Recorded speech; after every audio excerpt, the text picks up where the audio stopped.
Hai guys, kita ketemu lagi untuk hari ini. Hari ini kita akan belajar tentang countable and uncountable noun. Oke, sesuai dengan topiknya pada hari ini tentang countable and uncountable noun. Apa sih artinya countable and uncountable noun? Oke, countable noun itu dalam bahasa Indonesia artinya benda yang dapat dihitung. Sedangkan uncountable noun itu benda yang tidak dapat dihitung. Oke, benda yang dapat dihitung misalnya 1 buku, 5 buku, 10 buku, dan seterusnya. Oke, nah untuk countable noun, dia bisa dalam bentuk bendanya tunggal atau bendanya jamak. Oke, kalau bendanya tunggal, maka biasanya di awalan kata bendanya selalu ada awalan e atau an atau one. Oke. Jadi kalau untuk benda countable noun benda yang bisa dihitung itu bisa termasuk benda tunggal atau benda jamak. Tapi kalau bendanya tunggal, kita tambahin awalan e atau an atau bisa one pada kata bendanya. Oke, sedangkan untuk kalau bendanya lebih dari satu, seperti biasa, kita akan tulis kuantitinya di awal bendanya, dan nanti kata bendanya itu akan ditambahkan s atau is di akhir kata. Untuk kata benda jamak ya. Oke, jadi jelas ya. Contoh misalnya, I have a book atau I have one book. Saya punya sebuah buku. I have 3 books. Oke, I have 3 books. Oke, saya punya 3 buku. Oke, kalau yang saya punya sebuah buku, a book atau one book. Booknya tidak ada imbuhan s atau es di akhir bendanya, di akhir kata bendanya ya. Sementara di selanjutnya I have 3 books. Oke, it mean that bahwa itu punya arti bahwa saya punya 3 buku. Kita lihat kata booknya itu ada imbuhan s pada kata bendanya, di akhiran kata bendanya. Oke, sampai sini paham ya? Jadi benda yang bisa dihitung itu bisa termasuk benda tunggal ataupun benda yang jamak. Oke, kalau kita mau tanya kuantitinya, kalau kita mau nanya kuantiti berapa jumlahnya, nah untuk countable noun kita menggunakan kalimat tanya how many diikuti dengan bentuk jamak. Ingat, diikuti dengan bentuk jamak dari sebuah bendanya. Contoh, how many books do you have? How many, berapa banyak, books. Oke, bukan buku-buku tapi maksudnya books. Ya, di sini bentuk jamak dari sebuah buku. How many books do you have? Oke ya, ada berapa banyak buku yang kamu punya? Contoh kalimat misalnya kita lihat. Contoh kalimat untuk countable noun. She has 3 dogs. 3 dogs. Berapa anjing? 3 anjing. Dog di sini tambahan s karena bentuknya jamak. Oke, I own a house. Saya punya sebuah rumah. I own a house. Kata itu untuk menerangkan bahwa bendanya itu tunggal. Berarti bendanya cuma ada satu.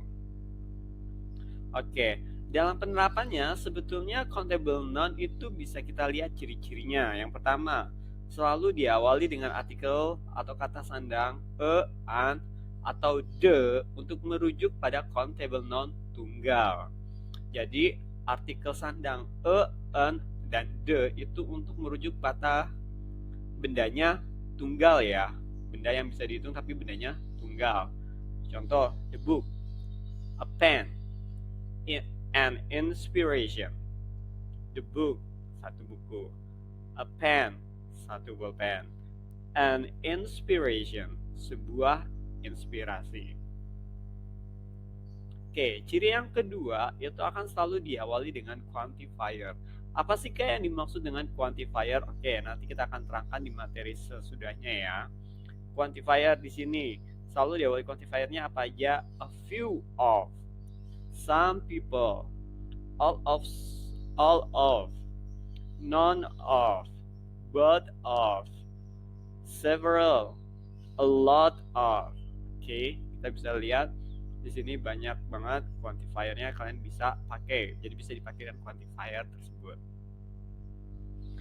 Oke, yang ketiga bisa menggunakan verb singular atau plural verb. Jadi verbnya dalam bentuk apa, kata kerjanya tunggal atau kata kerjanya jamak.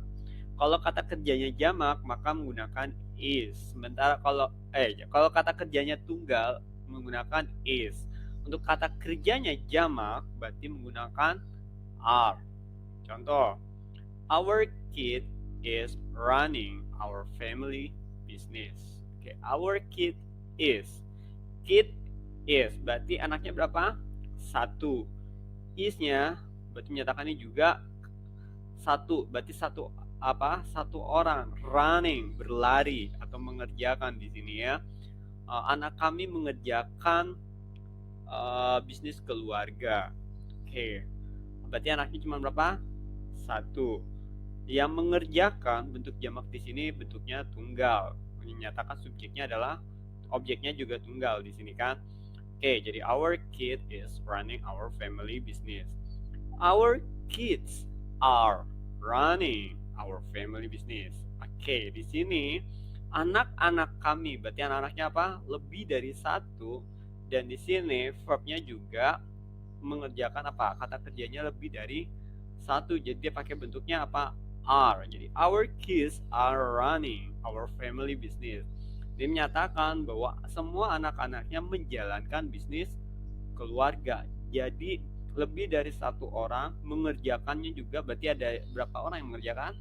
Lebih dari satu juga. Nah, makanya di sini verbnya dia dapat imbuhan apa?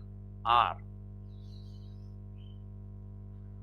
Oke, itu untuk kata benda yang bisa dihitung. Kalau kata benda yang tidak bisa dihitung, kita pelajari hari ini adalah sebut uncountable noun. Oke, biasanya benda-benda uncountable noun hanya ada dalam satu bentuk. Tidak ada bentuk singular, nggak ada bentuk plural. Dalam artian nggak ada bentuk tunggal, nggak ada bentuk jamak. Bingung? Ya, contoh misalnya susu, beras, coklat. Kita nggak bisa mengatakan one milk, two rice, three chocolate. No, you cannot say that. Bisa dihitung susu? Enggak. Beras bisa dihitung 1, 2, 3 kuantitinya? Tidak.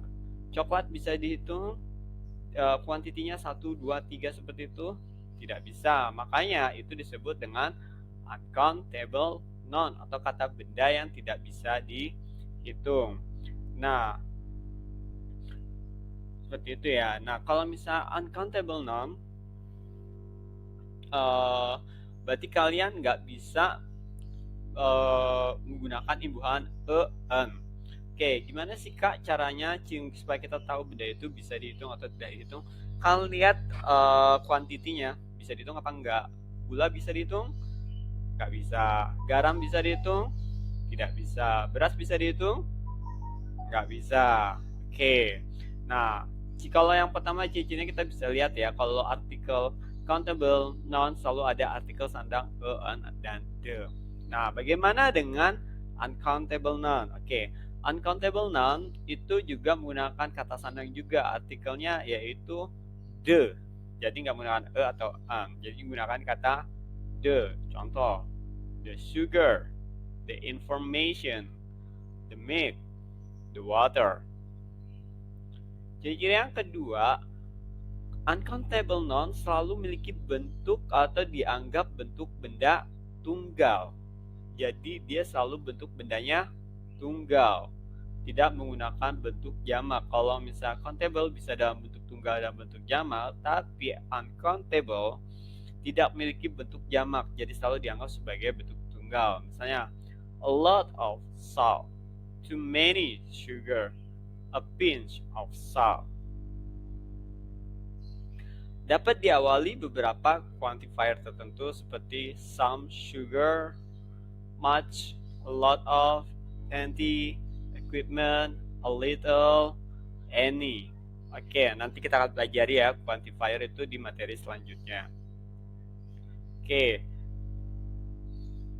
Oke, untuk subject and verb agreement untuk uncountable noun hanya dapat menggunakan singular verb atau verb bentuknya tunggal. Contoh, drink 8 glasses of water is a must.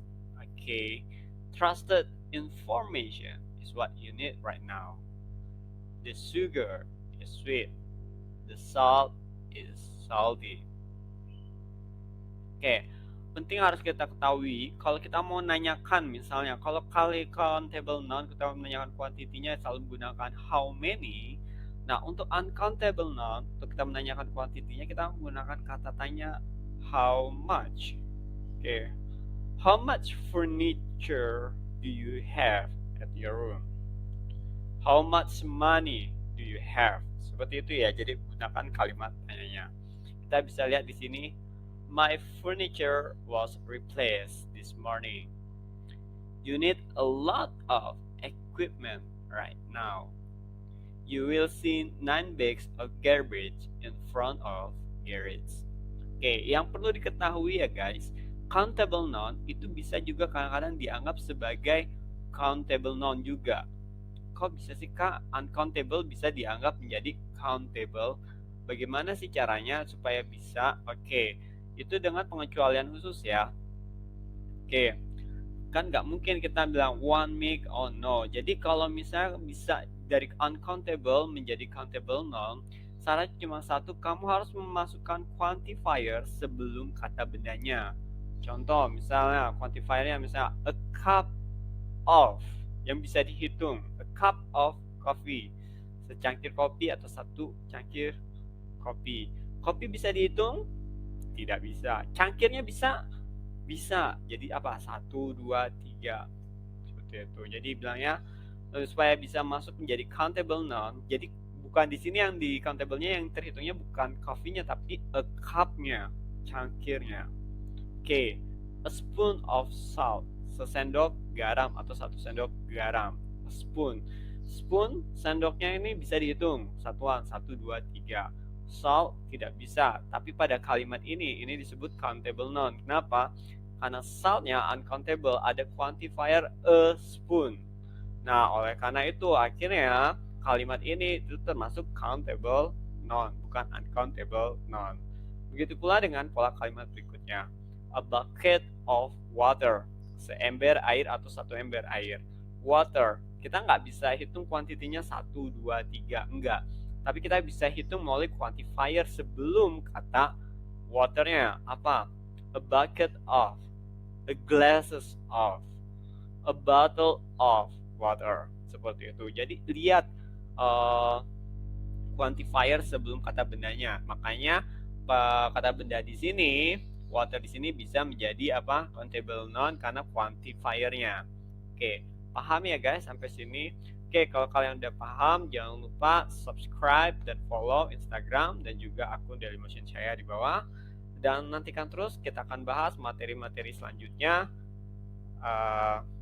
dengan materi yang baru.